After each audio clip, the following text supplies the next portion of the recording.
This is the Detroit Sports Podcast Network. Welcome to Wanna Bet. It is Wednesday, May 8th, and my NBA picks are dying on the vine.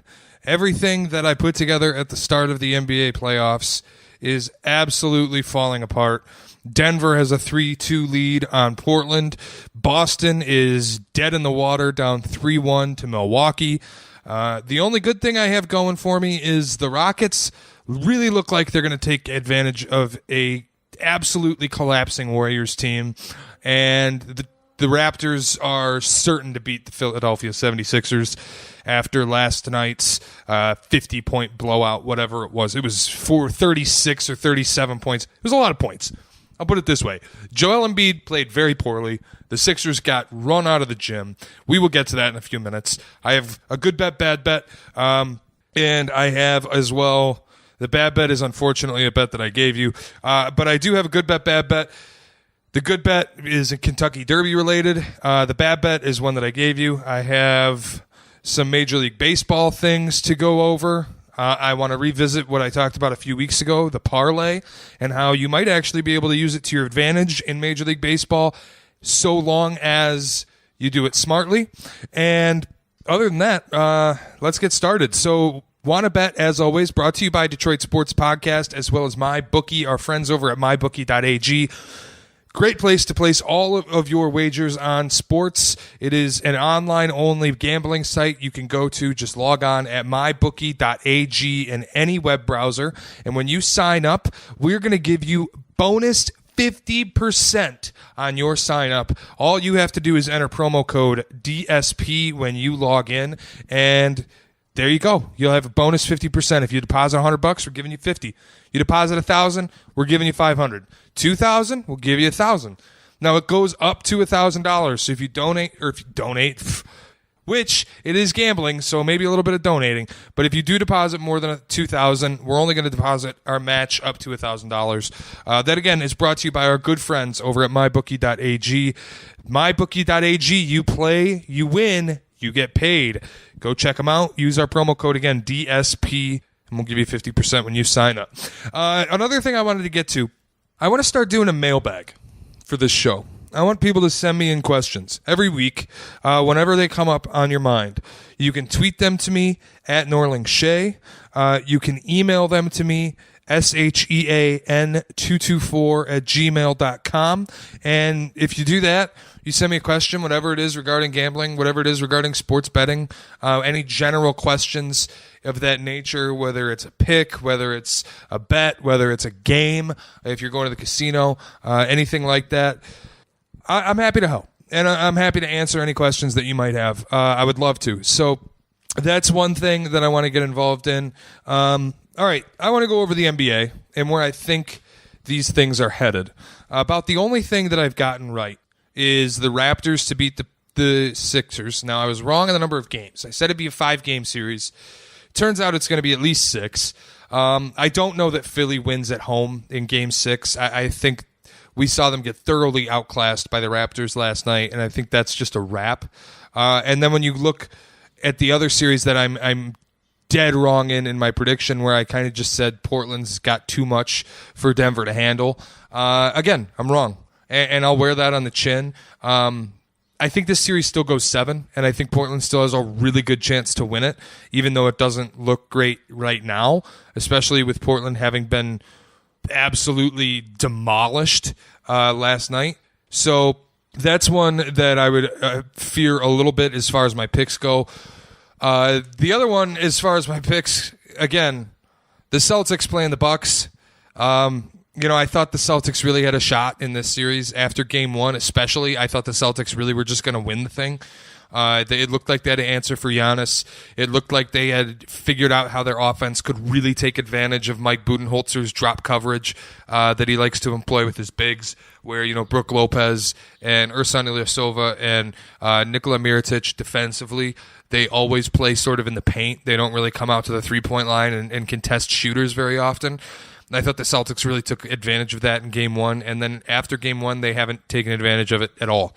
And Milwaukee's done a couple different things. They've been switching off-ball screens, and switching off of ball screens, and it's been really effective. In the first game, Kyrie and Al Horford ran this pick and roll that just torched Milwaukee. I mean, Brook Lopez didn't know what to do when Al Horford had space in the mid-range. Since then, anytime that screen comes up, they've been switching Brook Lopez onto the primary ball handler, and somehow that length is giving Kyrie problems. He's covering up passing lanes. He's making it difficult for Kyrie to drive, which really makes no sense. And again, Kyrie makes it difficult on himself. And that's one thing, like with this series, that surprised me is I expected Kyrie Irving to play like Kyrie Irving, and he hasn't. He never tries to play into contact. He plays into contact and then he backs off of it. So what I'm saying, he'll play into contact, and then instead of going up and getting a free throw, he'll put the brakes on and settle for a fadeaway jump shot. You're not going to get a foul call on a fadeaway jump shot, ever. It's just not going to happen. You're putting yourself in a more difficult position. And that's what Kyrie's been doing a lot of this series. It's what I didn't think he would do. And it's really why the Celtics are where they are. They don't have a shot to win this series, if I'm being honest. And again, it's not like that's some hot take when they're down 3-1. I don't know if they have a shot to make this 6 games. I hope they do. If they do, and maybe they push it to 7, maybe we're looking at an anything happens scenario. But guys, I highly, highly doubt they even win Game 5, which is tonight. And then we have the other series, Rockets-Warriors. Probably the most interesting series of this second round. I'm ready to put my neck on the line here. I'm going to give you a pick. The Rockets are still dogs in this series, as they should be. I told you before the second round began, bet the Rockets. They're a value pick. The Warriors look vulnerable. They dropped 2 against the Clippers. Now the Warriors really look vulnerable. When I said it after the Clippers series, they didn't look vintage. Vulnerable might have still been stretching it a little bit. The Warriors are still the Warriors. Now, though, they are falling apart. You have Kevin Durant walking off the court before the game is over. You have weird comments. You have Klay Thompson playing just horribly.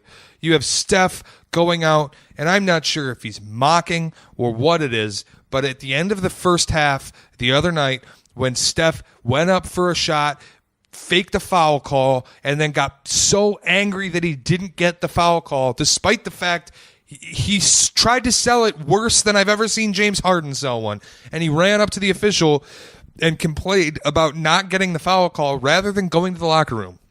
What I'm getting at is we make fun of the Rockets because they play emotional.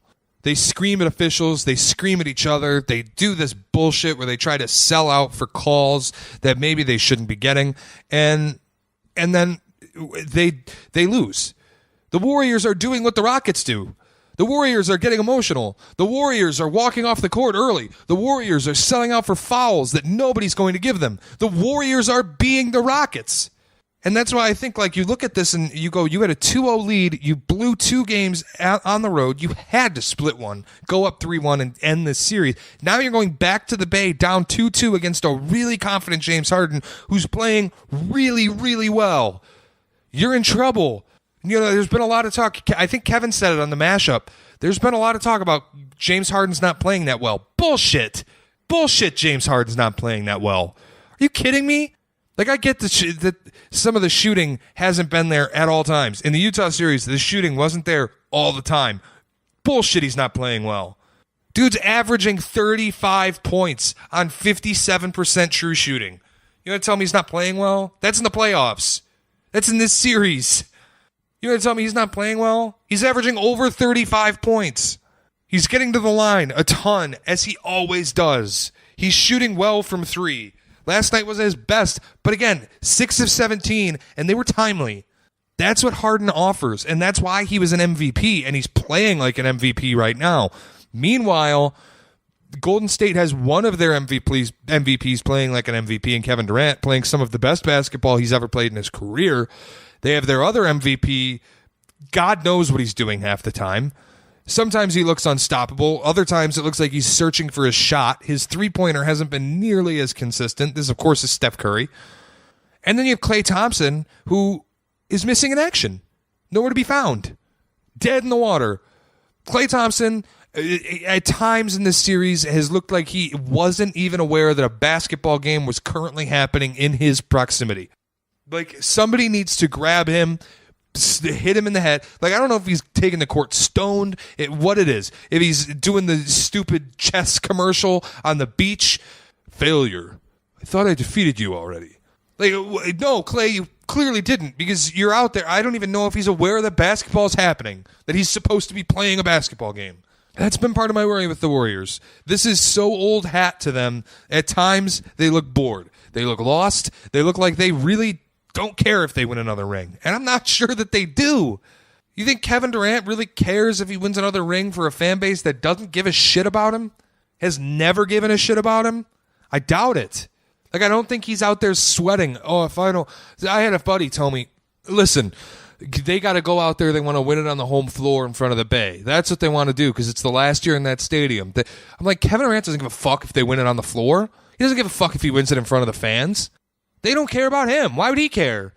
He's been there. He won 2 consecutive finals and 2 finals MVPs. They don't care about him.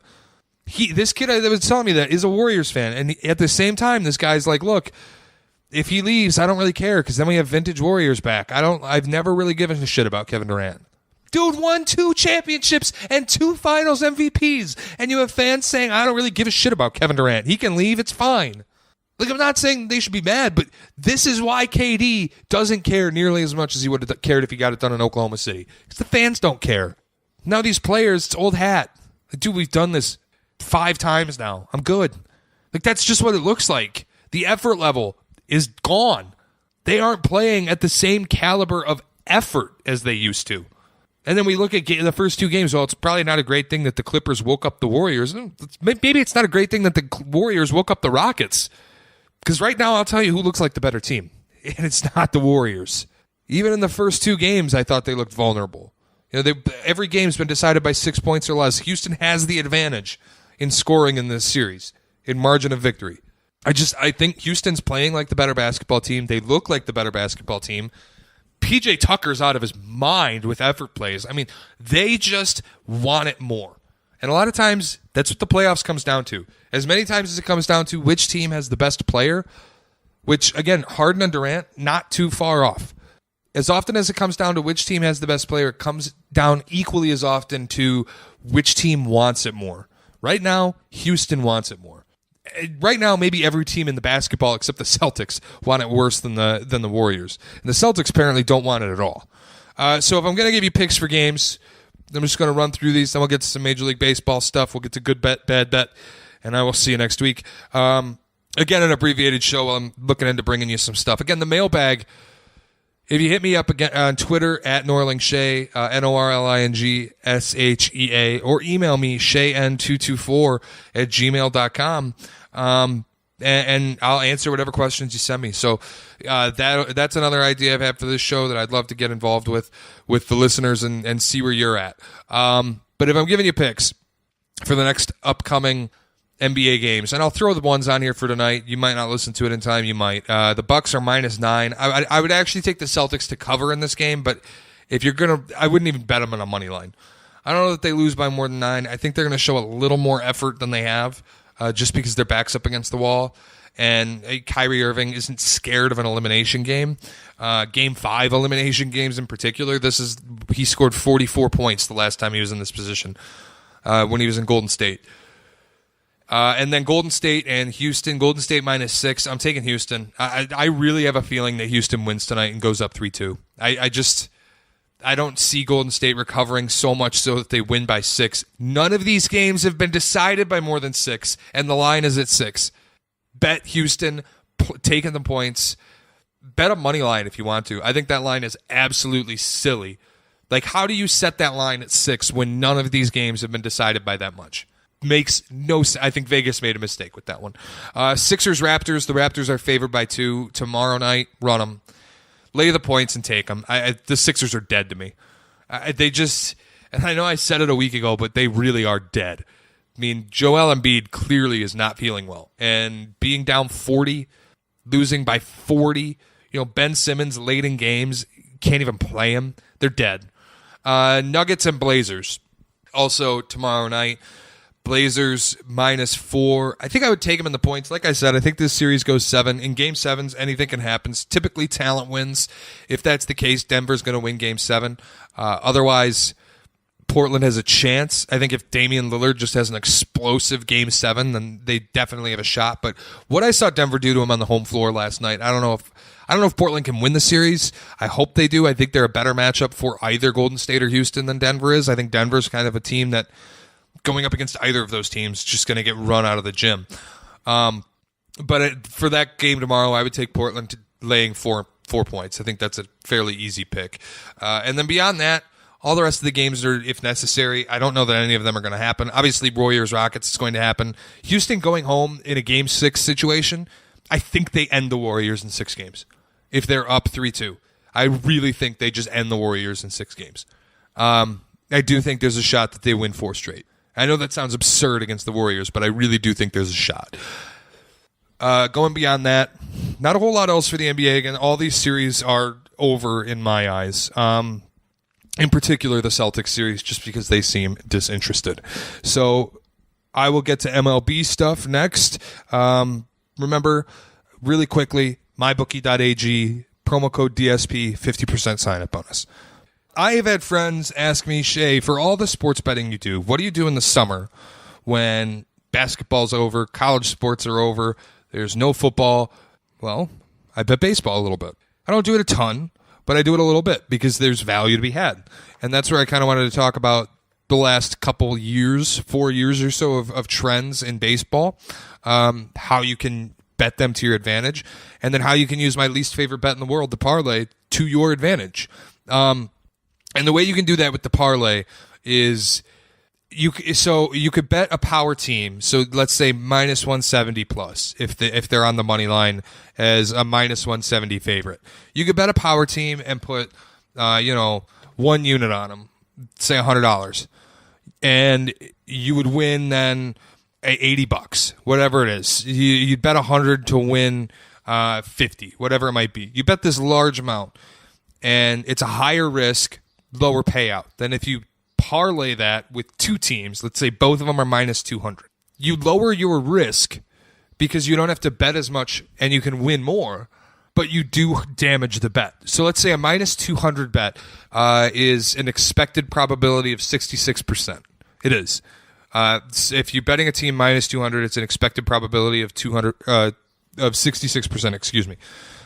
If you do a parlay with 2 teams at -200, you're cutting that down to an expected probability of 44%. So you're risking less to win more, but you're also severely damaging the likelihood that you actually win anything.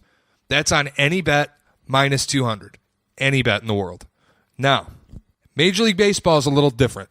Major League Baseball is one where I would parlay power teams. Now, I'm not going to go crazy and put 7 of them on a card, but I might put 2 or 3. In the last 4 years, Major League Baseball favorites, big favorites, I'm talking -181 or more, have been massive cash cows.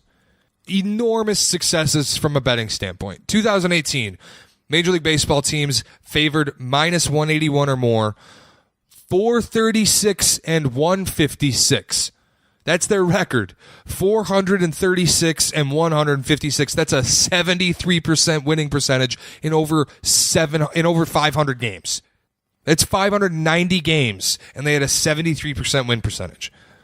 Average line -228. $100 better on every single one of those games is up $9,000 in 2018. 2017, they were 301 and 111.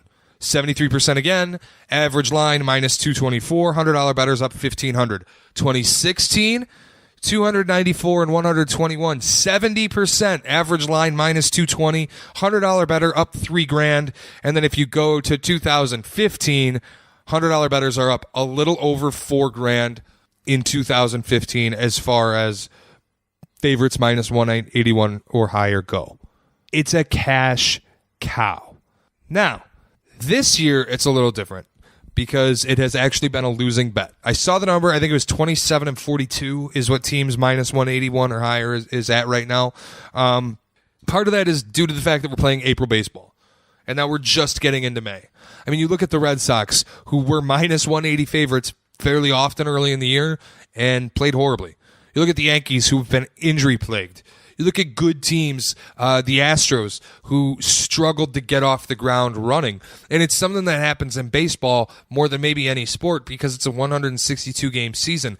But a couple years ago, remember, the Dodgers would start last place in the division, and they'd be sitting in last place until June or July, and then they'd run the gamut the second half and end up winning the division. They'd end up being one of the top teams going into the playoffs. This happens in baseball because in April, everybody's on equal footing. Everybody's playing the same kind of game. Everybody's seeing new pitchers. You're feeling each other out.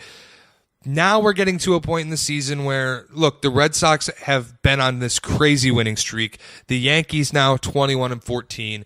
Tampa Bay comes back down to earth a little bit. Teams are starting to settle in. You know, the Tigers started on a 7-3 run. 10-5 at one point? Now they're 15-17. Because things always balance out. You are who you are for the most part when it comes to baseball. And so now that we're at a point where, it was a losing bet early in the season. The early goings are always weird. They're always odd in Major League Baseball. The outcomes are always odd.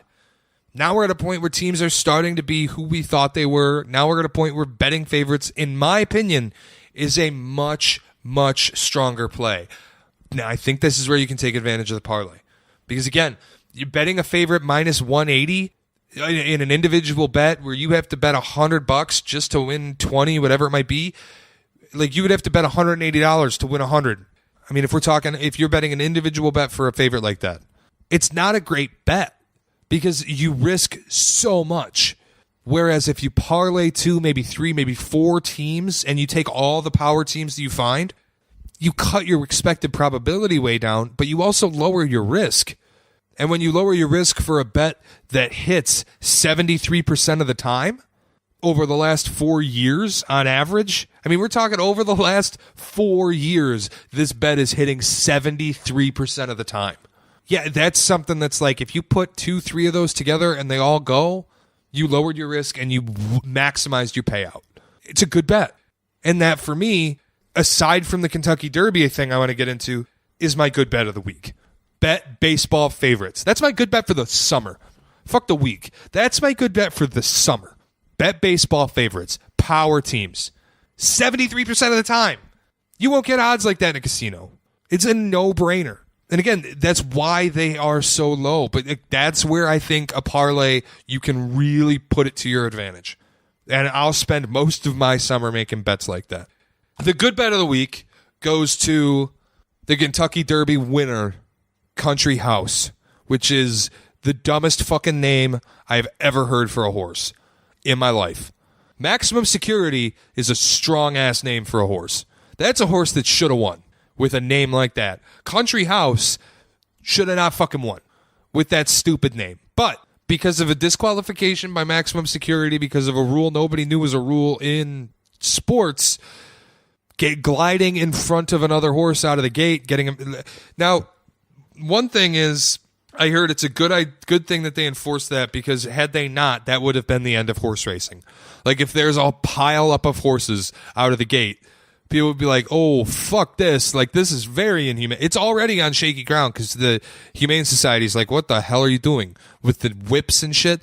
And now it's, if there's a horse pile up out of the gate, it's really going to be a problem. So they disqualified Maximum Security.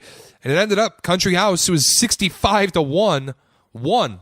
And I had a buddy who put throwaway money on Country House at 65-1. He put $5 on Country House. He won $250. Good bet of the week, right there. Bad bet of the week is the $100 that I put down on the Celtics to beat the Bucks in the series. Oh boy. Thankfully, it's money I can afford to lose, but that was just by far my worst bet maybe of the year, just because, and maybe like after game 1, I was really confident. I was like, oh man, this looks like it's going to be the best bet I've made ever. And after game 2, after game 3, after game 4, boy, oh boy, that I fucked that one up. All right, so that's good bet, bad bet. That is my show for this week. I will see you next week right here on Wanna Bet, and check out on Sunday the Monday Mashup with me and Kevin McCann. And again, Mailbag. Follow me on Twitter at Norling Shea. Email me, shayn224@gmail.com. I look forward to hearing from you. I'll answer any questions you got. There better be some next week or I'll be just sorely disappointed. All right. See you next week.